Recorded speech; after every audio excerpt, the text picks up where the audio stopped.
Hello there everybody, What Culture's Adam Cleary here. You don't even want to know what number coffee this is, and we are not long back from just having seen the midnight screening of Avengers Endgame. Just want to point that out in case the comments are like, why do you look so old and tired? For once, it's not just because I am old and tired, it's because we have been up all night seeing that film, and god damn does it take it out of you. I'll be honest, I don't really feel particularly up to reviewing it. I'm not really sure I have the capacity or the knowledge or the skill or anything else involved to condense all of that down into a neat little review, but whatever it takes. Alright, so 11 years, 22 films, untold number of beloved characters, more movies in the pipeline, and the Russo brothers told us it would all end here. In fact, they were so confident of doing that, they even put the word end in the title. But at the same time, it can't be an ending, can it? Because there are loads more MCU movies to do. Some of them will star some of these characters, some of them are about these characters, so at the same time it needs to be an ending, yes, but it also has to be this grand new beginning. So the question going in for all of us was, how the hell do you do that? And well, if you are the Russo brothers, I can confirm your solution is to take the million or so ideas you will have had about how to bridge Infinity War to Phase 4 and do all of them in the same film. Alright, so first things first, you cannot talk about this movie in isolation. As much as I would love to, you have to talk about it in the context of Infinity War. If you cast your minds back years and years and years and years, it was originally pitched by Marvel as Infinity War Part 2, until they went, nah, it's not actually going to be that, it's going to be something else entirely, but, well, it kind of is. And the important thing to note about Infinity War was that it was a genuinely groundbreaking cinematic experience, but it was only that because it got to cheat. It didn't have to play by the rules established by other superhero films, by the superhero genre altogether, or even the MCU. It got to throw them all out the window and do whatever the hell it wanted. They got to walk into a pitch meeting and say, you know, you've just spent millions of dollars on getting Spider-Man back in the fold. Well, we want to send millions of children home crying by having him disintegrate into dust in Tony Stark's arms. They got to do that. That's the kind of thing you can only get away with in a Part 1. You can throw all the rules of an ending out of the window. You can have the good guys lose. You can have the villain be easily the most compelling character on screen. You can have a sad, overwhelmingly sad ending that throws the future of your entire franchise into question. Like, before I get into the real meat and drink of this review and we talk about the story and all that really interesting stuff, I just need you to appreciate the scale of that problem. Endgame needed to wrap up this rule-breaking film, but at the same time by bringing back in all of the conventional rules. It had to have the good guys win. It had to shift the focus all the way back onto them. It had to leave the fate of the franchise considerably clearer. All the things that Infinity War did not have to do and was much better for as a result, Endgame had to do while still improving on that. I know I'm laboring this point massively, but you'll see why later. It's all very clever, all right? You'll see. All right, so Avengers Endgame, the story. What have we got? It has been mere days, we think, based on Tony Stark's log from when Thanos snapped his fingers and half of the universe, exactly as he promised, disintegrated into dust. It's all still very fresh. It's all still very traumatic. Nobody really knows what to do with themselves. The Avengers, or what's left of them anyway, are frantically searching for a solution while Tony and Nebula are slowly withering away in space. They're certainly going to die, and then Captain Marvel appears out of nowhere and brings them back to Earth. Yes, that scene in the end of Captain Marvel where she meets them all for the first time wasn't in this. It is admittedly very rushed, all of this, but it does at least give you the sense that they're just trying to get it out of the way before doing the proper story, so it's all very forgivable. We get people show their powers off, and there's just this withered down, broken Thanos. It still feels like the end of Infinity War, and you're just kind of waiting for them to get to the start of Endgame, and bang, then we do. There is a 5-year time jump. Yes, the time jump we had all speculated about. So with the world still struggling to move on, you've got Captain America doing a support group for people while Black Widow seems to be trying to manage the fate of the universe with her crack team of superheroes.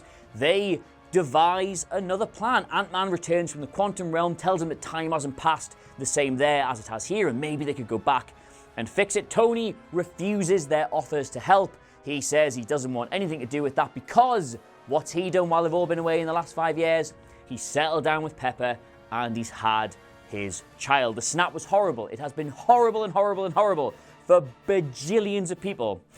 But Tony Stark, it's set him free. Or at least it appeared to have set him free. As we all know, Tony Stark has this addiction to being Iron Man. We've covered it in other videos, we've talked about it at length. He cannot stop himself playing the hero. He needs to rescue everybody. He needs to be the suit of armor around the world. And lo and behold, he cracks the time travel problem, joins up with his old pals, and they devise a new plan. And it's quite a clever one, in fairness, because Thanos has erased the stones from existence in the present. They need to go back to various points in all of their pasts to find them again. Now, I could spend hours and hours and hours and hours talking to you about what happens here in the various different things, but I will say that they're all quite good in their own right. The New York one especially, because you get to see Loki again, even though he disappears, and that's kind of all left a bit open. You get to see Hulk and the Ancient One having a great conversation about, well, pretty much the plot of the film and whether or not it makes sense. Plus, you get Captain America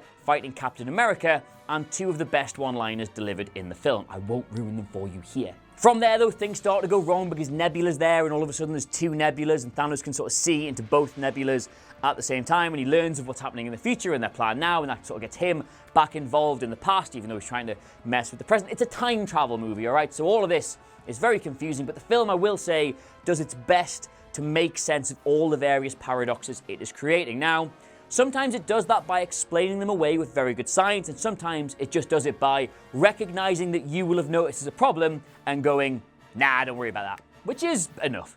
On Asgard, we get a cameo of sorts from Natalie Portman, and Thor, whose character is very weird in all of this, meets his mother again. And then on Vormir, we get Nat and Clint. And this is the two main problems I have with the film: Thor and the scene on Vormir. The film is just, you'll get my impressions of it in a bit. It's really good, okay? But there are two huge glaring issues for me. First off is the character of Thor. Now, a lot of people said they overpowered him massively in Thor Ragnarok. He basically became one of the supreme beings in the universe. And then in Infinity War, they had to sort of make a bit of a joke out of him, take him out of the equation for a while, play his character more for laughs in a far more serious film, and then only have him at the end where he just makes a bad decision, and that's kind of him taken care of. In Endgame, though, he is racked with the guilt of having missed that shot at the end of Infinity War. He should have gone for the head.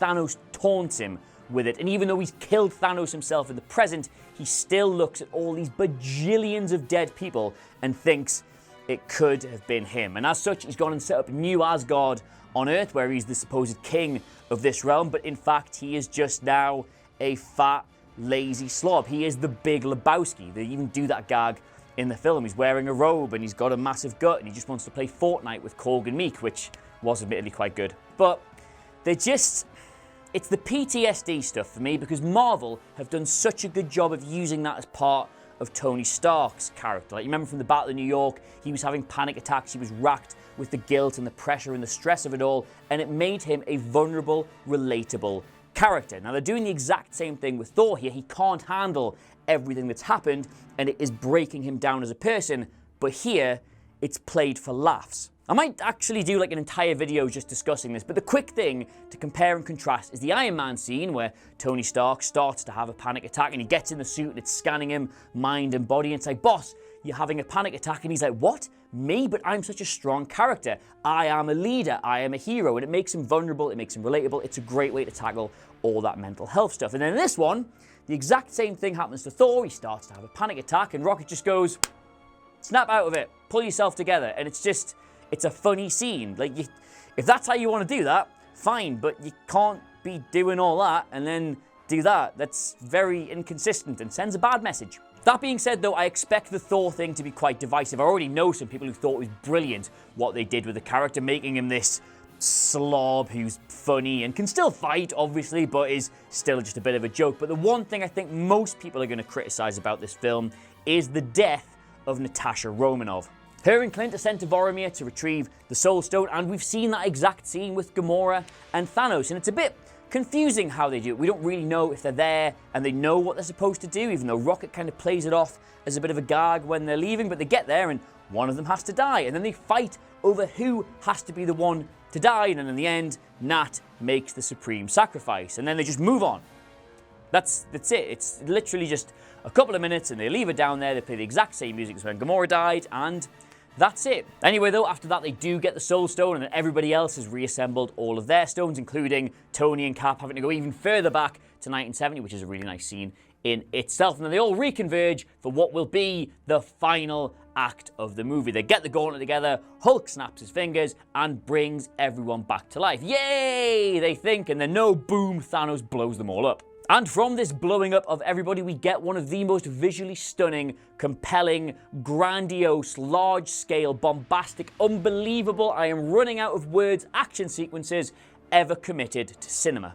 It is a genuine sight to behold this. All the heroes come back and it's just fan moment after fan moment after fan moment after fan moment. You get Valkyrie riding in on a Pegasus thing. It's not actually a Pegasus. You get Spider-Man discovering his suit has instant kill mode. You get Falcon double lancing somebody with his wings. You get Giant Man. You get Thanos trying to headbutt Marvel and just getting absolutely no-sold on it. It's just all mwah. And then, well, if you've seen this bit, you don't really need me to talk about it, and if you haven't, I'd rather you just saw it than listen to me, because I will not do it justice. We get Captain America picking up Thor's hammer. The pop that got in my cinema was, if I could bottle that moment, I would never ever open it again, because it would just be too precious. Now, if this all sounds ridiculous, it's because it is. Like, the size of it, the scale of it, the set pieces, the enormity of the size of Thanos' army versus all the heroes of the MCU and the Wakandan tribes and all the sorcerers and pretty much every other body they could pull from somewhere. It is absurd, and that is where the comparisons to Infinity War have to really start, because the fight scenes there were largely small. Even the Battle of Wakanda felt intimate. The stakes were high. There was threat. They didn't play much of it off for laughs by normal MCU standards, and you didn't really know what was going to happen, and thus your heart was on the line with every single punch, with every single kick, with every single spell. Whereas here, it's just big. Now, hey, that might just be me, and if you tell me that's not you, I would completely agree with you. There was just a bit of nuance lacking that I really missed from Infinity War, and maybe that's unfair of me. Maybe it's impossible to recreate that knowing how they have to end this thing, but there you go. It's just how I felt. And then the ending, which is more perfect. In fact, you know what it is? I can't even commit Tony Stark dying, finally completing his Iron Man journey to this review, because it's not a reviewable element of a film. The Russos' whole idea behind this is clearly to ask you as a fan, how much have you put in emotionally to the MCU? And if you say everything, they go, okay, have it all back. Here is everything you want. And if you say, well, not a lot, but I kind of like it, they go, well, okay, here's a film you'll kind of like. And the death of Iron Man at the end is the pinnacle of this. I was so moved by it, and it felt so perfect because I've invested so much in that character. If you haven't, you'll not get the same thing out of it. The film itself is based around this premise of giving back to the fans in this wonderful, messy, chaotic way, and if you have, then it will. Tony Stark's Iron Man addiction is finally the thing that kills him, and Pepper Potts doesn't say, I love you, or I'll miss you, Tony. She doesn't use any of those old cliche words. She just says, you can rest now. And that was just the most perfect way to do it. Well done. And then, in a very Lord of the Rings style, the ending upon the ending upon the ending, Steve goes to return all the stones back to the past to kind of cut off all the little time loops and paradoxes, and doesn't return. And you're like, where's he gone? He's sitting on the bench having grown old with Peggy Carter instead of coming back in time. It was a lifetime for him. It was 5 seconds for us. And again, it felt a little rushed, but you can't deny that it was the perfect send-off for that character. And indeed, a brave new chapter for the MCU as he hands off the shield to Falcon. It's a triumph at the end of the day. It might not work in some parts. Other things could have been done slightly better. I would personally have rewritten things this way and that way. But overall, what else can you say? It was 11 years. It was 22 films, the grandest cinematic project ever undertaken. No one will ever attempt to do anything like this ever again. They started with nothing. They threw the original Iron Man film at the wall and just wanted to see if it would stick. They took a washed up actor in Robert Downey Jr., stuck him on a not popular superhero for the time. By the way, nobody in my playground was running around pretending to be Iron Man, and somehow, 11 years later, birthed the biggest superhero saga ever told. The biggest cinematic saga ever told. It is, whatever you want to say about this film, however many stars you would give it, a triumph. But as ever, I'm far more interested to know what you make of all of this, so shout it out in the comments below, and of course don't forget to like, share and subscribe. In the meantime though, thank you so much for watching. Please do not spoil Endgame for your friends and loved ones, you dick. I'll be watching. My name's Ben Adam Cleary, and I'll see you soon.